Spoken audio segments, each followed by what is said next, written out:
हरिनगर 5 रस्ता युवक मंडल અને સાઈનાથ યુવક મંડળના ઉપક્રમે રાજેશ આયરે દ્વારા ગણેશોત્સવની ઐતિહાસિક ઉજવણી કરવામાં આવનાર છે।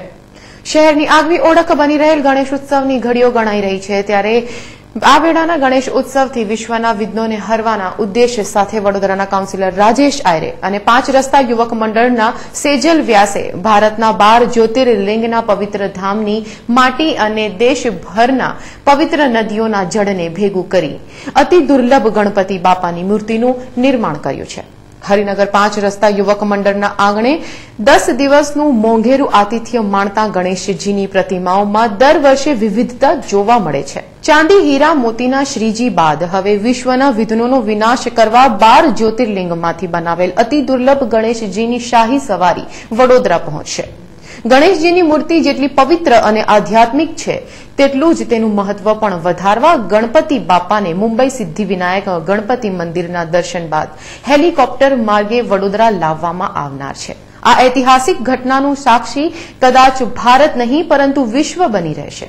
આ ઐતિહાસિક ગણપતિ બાપાના સર્જન અને તેની સ્થાપના સંદર્ભે એક પત્રકાર પરિષદ યોજાઈ હતી, જેમાં સાઈનાથ યુવક મંડળના પ્રમુખ રાજેશ આયરે, 5 રસ્તા યુવક મંડળના પ્રમુખ સેજલ વ્યાસે પત્રકારોને મૂર્તિના સર્જન અને સ્થાપના વિશે વિસ્તૃતમાં માહિતી આપી હતી। કાઉન્સિલર રાજેશ આયરે મૂર્તિનો મહિમા વર્ણવતા હરિનગર 5 રસ્તા પર સ્થાપના થનાર મૂર્તિ લોકોના વિઘ્નને હરનાર બની રહેશે તેવો દ્રઢ આત્મવિશ્વાસ વ્યક્ત કર્યો હતો, કારણ કે તેમાં 12 જ્યોતિર્લિંગની સુવાસ સમાવેલ હશે। 2011 ની અંદર અમે જોયું હતું કે 2012 એટલે વિનાશકાળ હશે, 2012 માં પૃથ્વી પર પ્રલય હશે, ત્યારે 2011 ની અંદર જ હરિનગર 5 રસ્તા શ્રી સેજલભાઈ વ્યાસ અને એ યુવક મંડળ દ્વારા સાથે સાથે સાઈનાથ યુવક મંડળ જોડાયું અને 2011 માં જ અમે નક્કી કરી દીધું કે વડોદરા શહેરની અંદર એક એવી મૂર્તિ હશે કે સમગ્ર પૃથ્વી પર હશે, સમગ્ર ગુજરાત અને ખાસ કરીને વડોદરા શહેરની અંદર જ્યારે ચારે બાજુ જ્યારે નવનાથની મૂર્તિ હોય,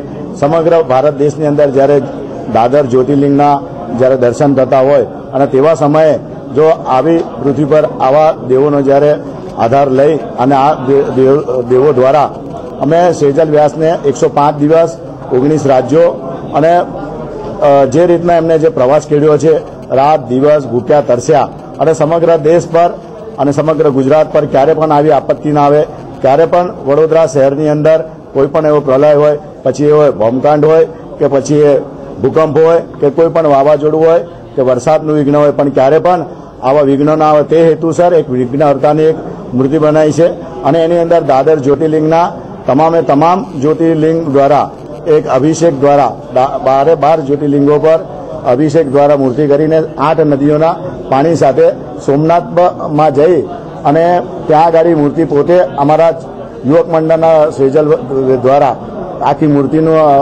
સર્જન કરેલું અને ત્યાંથી ફરી અભિષેક દ્વારા મુંબઈ જઈને સિદ્ધિવિનાયક અભિષેક કરીને હેલિકોપ્ટર દ્વારા આ મૂર્તિ સુભાનપુરા હાઈટેન્શન પર આવશે અને ત્યાંથી વાગતે ગાગતે ફરીથી હરિનગર 4 રસ્તા છે અને આ મૂર્તિમાં 200 ફૂટ લાંબો અમારો એક 20 એસી ટેન્ક 20 એસી સાથે એલસીડી પર બધા જ્યોતિર્લિંગનું દર્શન તમારા થશે।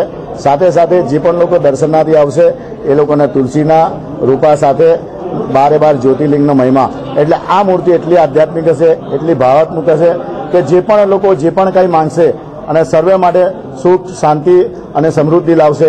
ચોક્કસપણે આ મૂર્તિના જે પણ લોકો દર્શન કરશે અને સમગ્ર દેશને, સમગ્ર ગુજરાતને અને સમગ્ર વડોદરા માટે આ એક આધ્યાત્મિક મૂર્તિ હશે। પવિત્ર મૂર્તિઓ સર્વે મૂર્તિ પવિત્ર હોય છે, પણ આ મૂર્તિ એક વિઘ્નહર્તા અને પવિત્ર મૂર્તિ ચોક્કસપણે બનશે। ઉલ્લેખનીય છે કે કાઉન્સિલર રાજેશ આયરે દ્વારા જ ગણેશ ઉત્સવને વધુ યાદગાર કરવા એક ગણેશ સ્પર્ધાનું પણ આયોજન કરવામાં આવ્યું છે। અપને આંગન આયે ગજાનન આ સ્પર્ધામાં લકી ડ્રો થકી ગણેશ મંડળોને પ્રોત્સાહક ઇનામો ગણેશજીના આશીર્વાદ સાથે અર્પણ કરવામાં આવશે। ગજાનન ગણપતિ એની બી એક લકી ડ્રોની સ્કીમ છે, એ બી અમારા ત્યાંથી લોકોને આપશે। કોઈ પણ વિનામૂલ્યે આ ગણપતિના દર્શન બધી જગ્યાએ થશે। બીજી તરફ ભાજપાના કાઉન્સિલર રાજેશ આયરેનો આજે જન્મદિવસ હતો। જન્મદિવસે જ 12 જ્યોતિર્લિંગની માટીમાંથી બનેલા ગણેશજીની જાહેરાત સાથે જ રાજેશ આયરેએ પોલિયોગ્રસ્ત બાળકોની સારવારનો પણ બોજ ઉપાડવાનો સંકલ્પ વ્યક્ત કર્યો હતો। આ યુવક મંડળ દ્વારા વડોદરા શહેરના જે પણ લોકો પોલિયોના ગ્રસ્ત હોય અને એ લોકોને ઉદયપુર સંસ્થા દ્વારા મફત આયોજન કરવામાં આવે છે, પણ એ લોકોને જ્યાં પણ જરૂર હશે એમને લોકોને આવવા જવાનો ખર્ચ આ પોલિયોગ્રસ્ત જેટલા પણ છોકરાઓ છે એ સાઈનાથ યુવક મંડળ ઉપાડી લેશે. હરિનગર 5 રસ્તા ગણેશ મંડળના શ્રીજીની સફળતાનો શ્રેય સેજલ વ્યાસને જાય છે. યુવાનીમાં મોજ મસ્તીની માયા છોડી શ્રીજીની ભક્તિની ધૂણી થપનાર સેજલ વ્યાસે વિઘ્નહર્તાની મૂર્તિમાં પ્રાણ પૂર્યા છે. સેજલ વ્યાસે 105 દિવસની કઠિન મુસાફરી સાથે અથાગ પ્રયત્નો બાદ સોમનાથના પાવન સ્થળે વિઘ્નહર્તાનું સર્જન કર્યું હતું. સેજલ વ્યાસે આ અંગે વિસ્તૃતમાં માહિતી આપી હતી. આ એક મૂર્તિ ગઈ સાલ 2011માં તમે જોયું તો ડાયમંડની અમારી ત્યાં મૂર્તિ હતી. ત્યાં વિસર્જનને દિવસે રાજેશભાઈ આયરે આવીને અમને વિનંતી કરી હતી કે આવતી સાલ કોઈ એવી મૂર્તિ બનાવો જે પૃથ્વીના અંતને બચાવી શકે, જે 2012 પૃથ્વીનો અંત કહેવાતો તેને બચાવી શકે અને એક વિઘ્નહર્તા મૂર્તિ થાય જે તમામ ભક્તોના વિઘ્ન દૂર કરે એવી મૂર્તિનું નિર્માણ કરો. અમે અમારી મૂર્તિ ડાયમંડની મૂર્તિ લઈને સોમનાથ જતા હતા. રસ્તામાં 500 કિલોમીટરનો સફર. રાજેશભાઈના આ શબ્દ અમારા મગજમાં હતા કે ભાઈ કઈ રીતે અમે વિઘ્નહર્તા મૂર્તિનું નિર્માણ કરીએ, સાક્ષાત ભગવાનનું કઈ રીતે નિર્માણ કરીએ.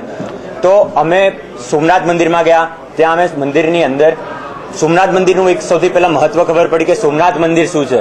આજના અમે યુવાનો છે, દેશના તમામ યુવાનો છે જેમને મંદિરના સોમનાથની મહિમાનું વિશે જ્ઞાન નથી. મને મહિમાનું જ્ઞાન થયું સોમનાથનું, પછી 12 જ્યોતિર્લિંગનું જ્ઞાન થયું.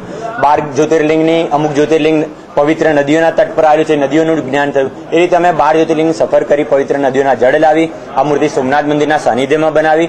એ મૂર્તિ અમે 17 તારીખે સિદ્ધિવિનાયક મંદિર જે વિઘ્નહર્તા તરીકે આખી દુનિયામાં જગ જાહેર છે મુંબઈના, ત્યાં અમે એ મૂર્તિ લઈ જઈ દર્શન કરાવી, સિદ્ધ કરાવી. આ 120 દિવસનો સફર, 105 દિવસ હતો. અમુક ટાઈમ અઠવાડિયું એક વધી ગયું હતું. 105 દિવસનો સફર હતો. આ સફરમાં અમે ભૂખ્યા પ્યાસા તરસ્યા કોઈ પણ વિચાર્યા વગર, મારા ભાઈના લગ્નમાં હું હાજર નથી તો મારા પપ્પા આઈસીયુમાં હતા તઈ નથી ગયો, પણ એક સંકલ્પ હતો કે જે રાજેશભાઈ અમને આપ્યો હતો કે વિઘ્નહર્તા મૂર્તિનું નિર્માણ કરો. એની માટે અમે આ મૂર્તિના નિર્માણ માટે નીકળી પડેલા અને આખું ને આખું ઇન્ડિયા તમે જોઈ શકો છો, આખું ને આખું ઇન્ડિયા ફરીને અમે આ મૂર્તિનું નિર્માણ કર્યું છે. અલબત્ત હરિનગર 5 રસ્તા ખાતે સ્થાપના થનાર અલભ્ય અદભુત ગણેશજીની પ્રતિમા ગણેશ ઉત્સવને વધુ યાદગાર કરશે અને વિઘ્નહર્તા ગણપતિ બાપ્પાની પ્રતિમા લોકોની શ્રદ્ધામાં અનેક ગણો વધારો કરશે તેમ મનાય છે.